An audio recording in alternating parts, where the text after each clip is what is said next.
I need to tell you about my dad. He used to be extraordinary. I mean that literally. The man could fix anything, build anything, walk into any room, and make everyone in it feel like things were going to be okay. He had this quiet confidence that I spent most of my childhood trying to understand and most of my adulthood trying to find in myself.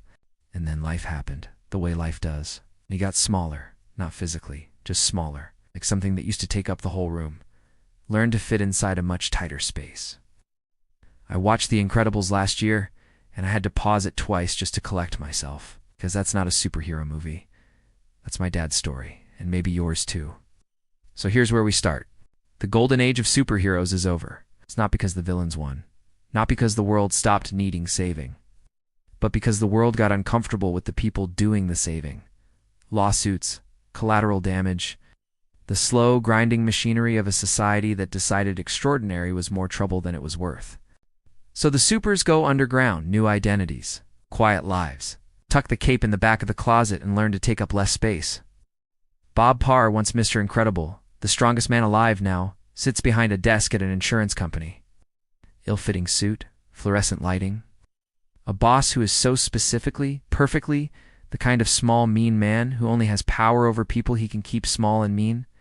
He comes home to Helen, once Elastigirl, now managing a household and 3 kids, with the same quiet competence she used to bring to saving the world and the kids. Violet, invisible literally and figuratively, learning to disappear in the particular way teenage girls learn to disappear. Dash fast and furious, and completely unable to understand why being exceptional is something to hide.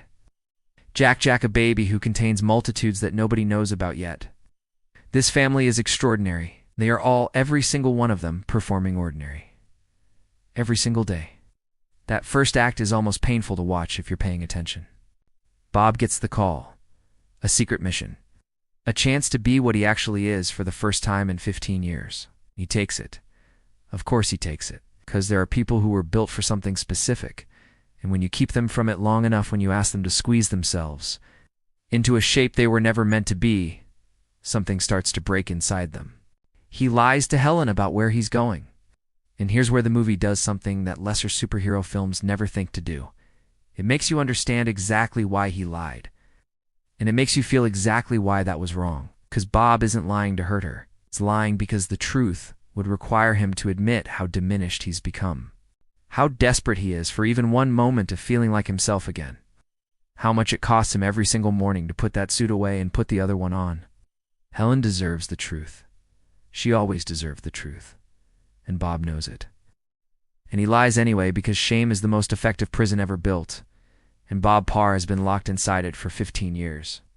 Syndrome, the villain, is the dark mirror of everything the movie is saying.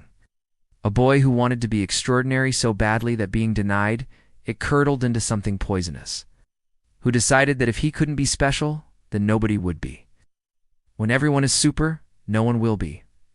That line, that single line, I've heard it spoken by real people in real rooms about real things. I think you probably have too. And then Helen finds out, and she comes anyway. She doesn't come angry well. She comes angry, but she comes. Because that's what this movie understands about love that most movies fumble. Love isn't the absence of disappointment.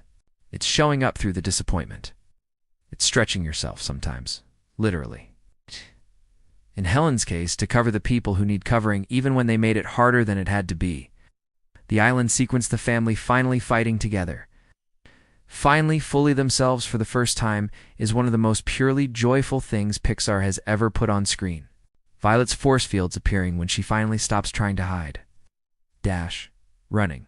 Really running flat out. The way he was made with this expression of absolute liberation on his face. Helen becoming exactly as large as the moment requires her to be. Bob not carrying the weight alone for once. And Jack. But that's a story for another movie. What gets me every single time is Violet, this girl who spent the whole film learning to be invisible suddenly. In that moment of genuine danger, discovering that her power was never invisibility at all. It was protection.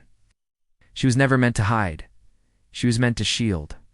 That reframe wrecked me when I was 12 watching it for the first time. It wrecks me now. 20 years later, this film holds. Every single frame of it holds. The animation is still extraordinary. The score, Michael Giacchino's jazz-influenced masterwork, is still one of the best things ever put to a Pixar film. The screenplay is so tight and so layered that it genuinely rewards every rewatch with something new. But what holds most is the truth of it. The truth about what happens to people who are asked to be less than they are. What happens to families who stop telling each other the real things? What happens to boys who are told their gifts don't count? What happens when you finally stop pretending?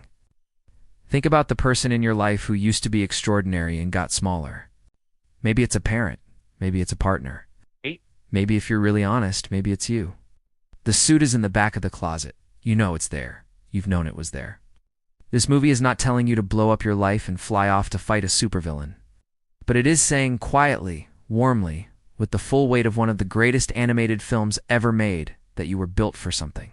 And performing ordinary when you are actually extraordinary has a cost. It costs you. It costs everyone who loves you. Maybe it's time to let the suit out a little. If this kind of video is your thing, subscribe and stay a while. I'll always be here finding the human truth inside the superhero story. See you next one.